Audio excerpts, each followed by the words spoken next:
Over the past few weeks, we've witnessed firsthand the tremendous economic and reputational damage in Indiana caused by the promotion of legislation that would condone discrimination. We must learn from Indiana's experience.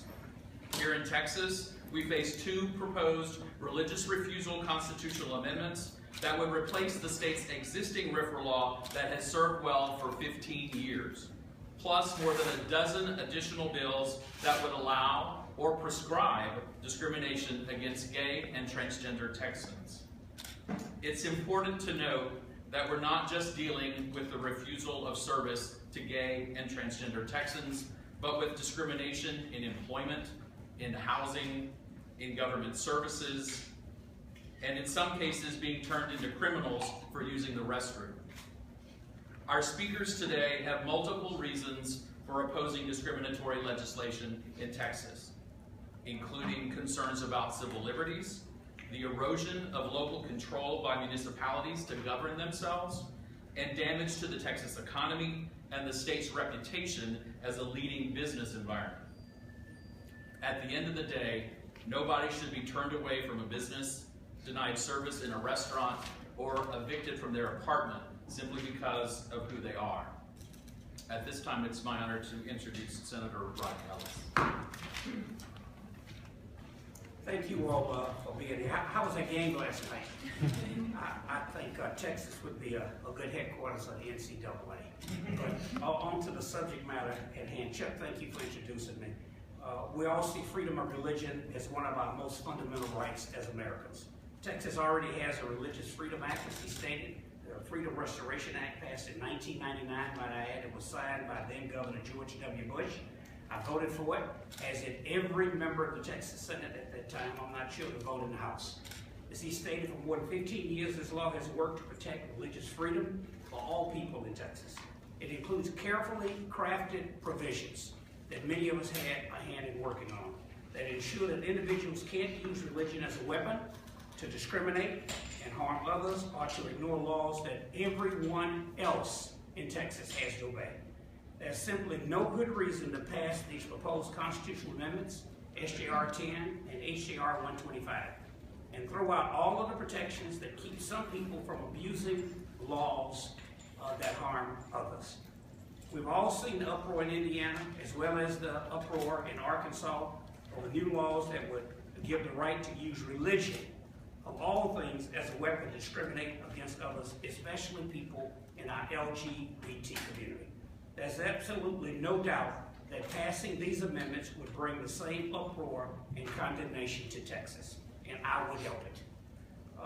But it's important to understand that the problem here is not just two proposed constitutional amendments.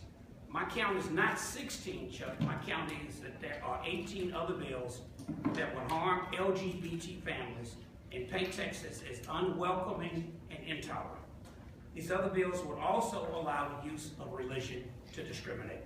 They seek to subvert potential Supreme Court ruling that the ban on same-sex marriage is unconstitutional. They treat transgender people as criminals simply because they use a public restroom that is appropriate to their gender identity. And they sweep away non-discrimination ordinances in cities like my hometown of Houston, as well as Rafael Anchia's hometown of Dallas, and others in Texas. I want to be very clear about what we mean by discrimination here. Supporters of these bills like to point to shop owners who don't want to serve people they personally object to. I think that really trivializes what's at stake here. We're talking about LGBT people being fired from their jobs, evicted from their homes, and denied public services the rest of us take for granted simply because of who they are and who they choose to love. That's not right, and that's not the Texas that I want my children growing up in. Next, I want to introduce my friend Bill Hammond, the CEO of the Texas Association of Business. Thank you, Senator Ellis. We're proud to be here with these fine organizations united in our opposition to the so-called religious freedom constitutional amendments. These amendments are bad for business. They're bad for Texas. They would devastate economic development, tourism, and the convention business. one has to look no further than Indiana to realize what a detriment this would be and how hard it would make to sell Texas to the rest of our country. Major corporations across the board have opposed this legislation, and they would not want to come or expand to Texas. Conventions, the Super Bowl, the Final Four, all of those things would be at risk in Texas if this were to become part of our Constitution. And what has been overlooked in some of the debate is some of the things that make this amendment so different from a current Religious Freedom Act that we have in Texas that has been working well for us. The current statute exempts civil rights. This legislation does not. There's a limit of $10,000 in compensatory damages. Under this amendment, there would be no limit to punitive or exemplary damages. The question of the burden, currently this law requires a substantial burden to be placed on an individual. This amendment would have a standard of any burden whatsoever. And finally, the issue of the constitutional amendment. If in fact this were to become part of our Constitution, and it was determined even by the proponents at a later date that there was some problem or flaw in the amendment, it would require a whole new constitutional amendment just to correct that error. So we oppose this amendment. We join these crime groups in our opposition to these amendments. And now next up is Rafael Anchia, State Representative from Dallas, Texas. Thank you, Bill. Thank you. Well, I'm really grateful that Bill is here, and he underscored in his comments what I'd like to bring forward and riff off of, which is not only are these bills bad business, but they're bad for business. Now, in Dallas, I represent most of the Stebbins Corridor, which is about 25% of the GDP of North Texas. And we have important employers in the district, including the largest employer that I represent, Southwest Airlines. Now, it's interesting to note that the state government is far behind the business community on this issue. The business community understands that they need bright, well-educated, talented workforce in order to succeed. They want to be able to appeal to as many people as possible when recruiting human capital. In this case, the legislature is going in the opposite direction. These bills that seek to discriminate against very talented and creative people, in fact, a creative class that we often hear about that helps build great cities, would be adversely impacted by this bill. And I will tell you that the business community is speaking out. Not only do we have Bill Hammond here, but nearly 30 major corporations in the United States, among them Apple, American Airlines, which is in my hometown, Gap, Hilton, Microsoft, Monsanto, Wells Fargo, Williams-Sonoma, PepsiCo. All of them have signed on to launch a statement to speak out against the onslaught of anti-LGBT bills nationwide. Dallas and 2 other Texas metropolitan areas, Houston and Austin, rank among the world's 75 fastest growing local economies in 2014, according to a report to be released on Thursday by Brookings.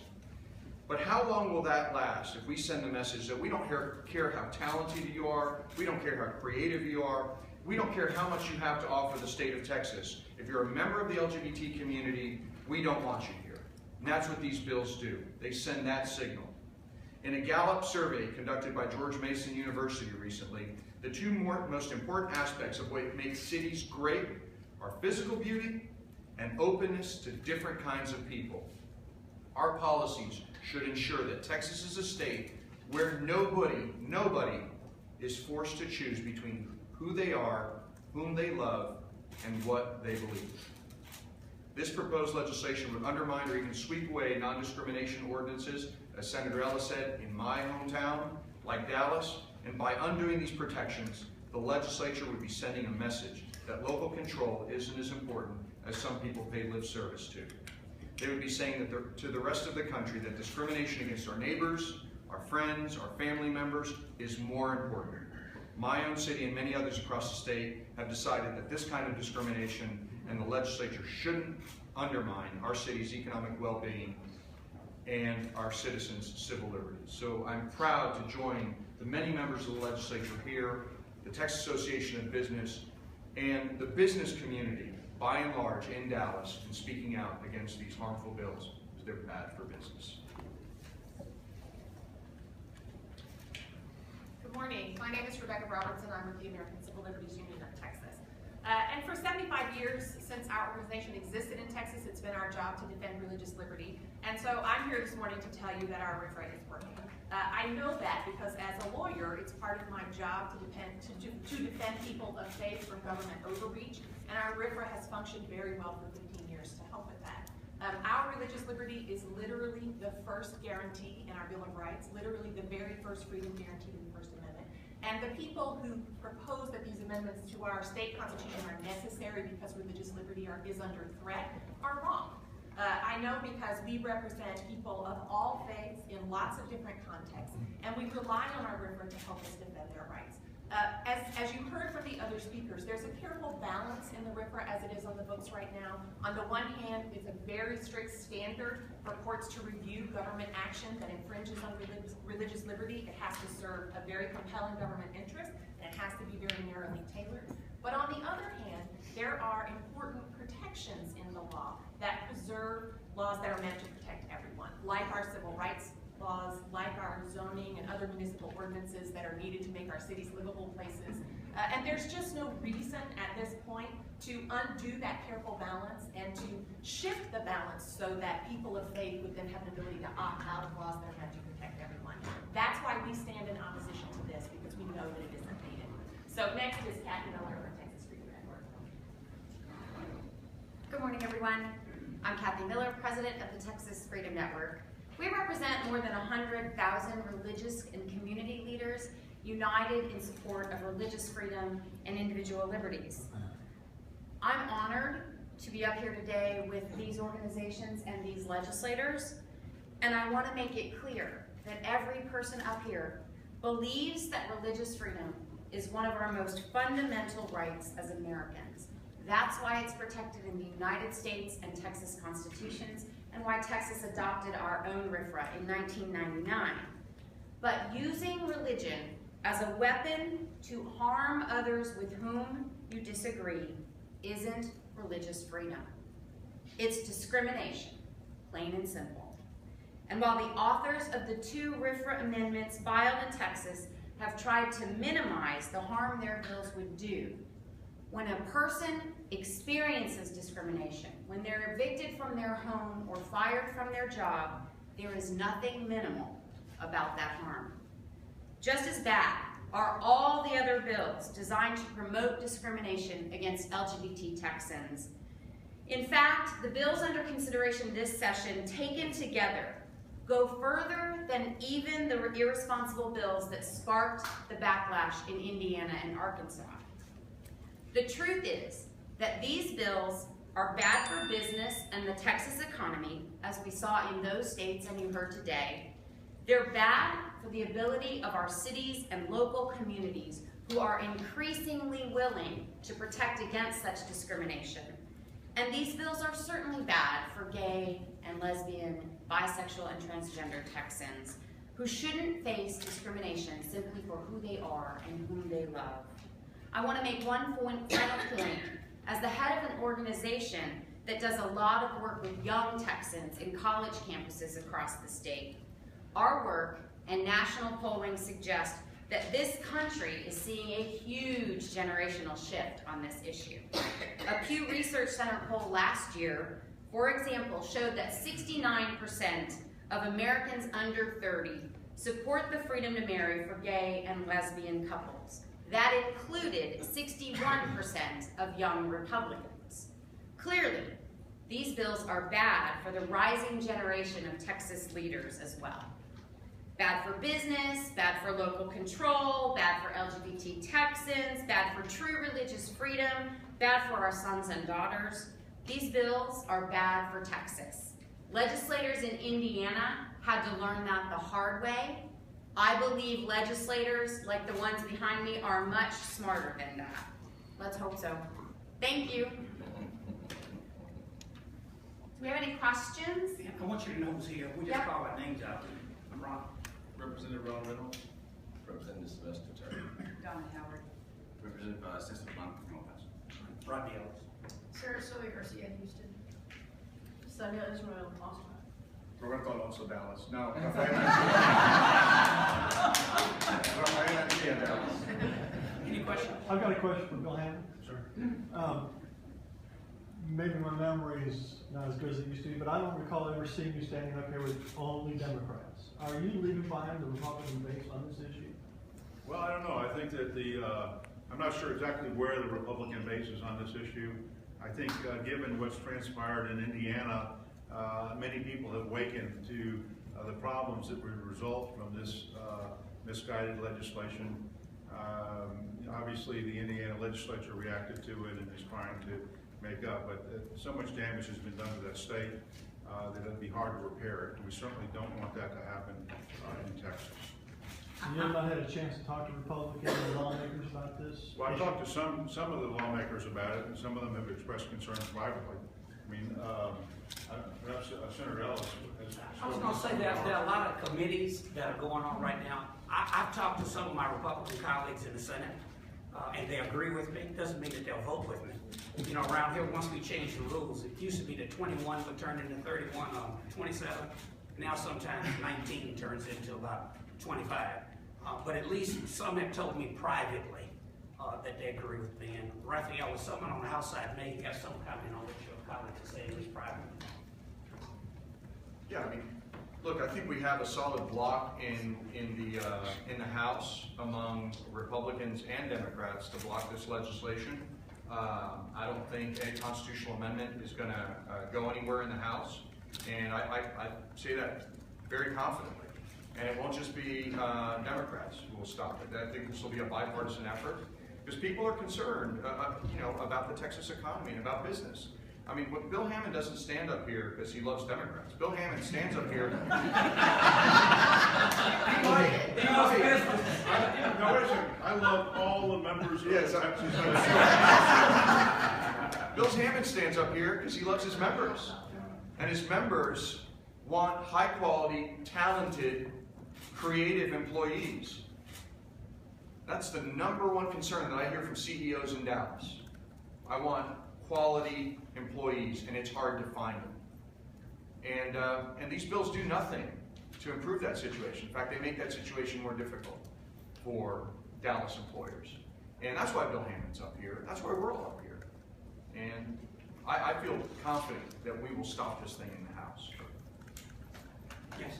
Also from Mr. Hammond, you spoke to the constitutional amendments. Can you also speak to the preemption bills? Do you support those? We haven't taken a position with regard to that legislation yet. We'll be looking at this, but we don't have an official position this morning. Bill? I'm sure the mayor would like that. One of the things that turned the tide in Indiana was some companies that are based in Indiana, they're pretty conservative companies, came out against this bill. You know, Eli Lilly, Cummins Diesel. Any Texas corporations that are publicly against the legislation and the constitutional amendments here? Well, I'm not 100% certain, but I believe AT&T has spoken to their opposition. Now, I'd rather not be quoted as saying that because I'm not 100% on that. But I believe that they were in Dallas Morning News recently. Do you remember, Rafael? I'd have to check. Okay, I don't know. I don't want to speak for them. I'm not sure, but I know Apple obviously has a presence in Texas, a substantial presence right here in Austin, Texas. And American Airlines does as well, Bill. American has spoken out? Yeah, they've signed, if you look on the HRC website, they've signed a letter or a statement with a bunch of other Fortune 100 companies against bills like these. Right. And we'll give you a list of them to call. That helps our issue. We'll give you the ones we want you to call. Any other questions? Mary, you want to add anything? I don't want to, any of my colleagues want to add anything? What do you think? All right. Thank you all. And thank you all. Thank you. Thank you, John.